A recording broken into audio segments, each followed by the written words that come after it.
240W peak, 120W RMS, 6.52-way Thunder series coaxial speakers with silk tweeters. Extended low-frequency reproduction for bigger, fuller sound. Concave cone design for improved off-axis response.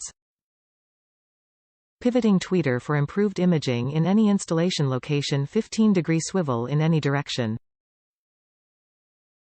Top reviews from the United States. Clear high-end sound, bass finally sounds like real instruments, not just blergh. I put these in the front of my 2015 Jeep Patriot. They took a little work to mount the tweeters because the Jeep didn't have factory tweeters, but it was worth the work. They are about as loud as the factory speakers, maybe a tiny bit quieter when turned all the way up, but it's a whole lot more clear. The magnet on them is pretty big, but I don't think it would be a fit problem on most cars. I needed to use separate 6x9 adapters to fit because my Jeep came with 6x9s originally. I used 3 meters VHB tape to mount the crossover boxes to the inside of my doors, a little above the bottom in case water gets in there. Always loved MTX in the 90s, and it's cool they are still making awesome speakers.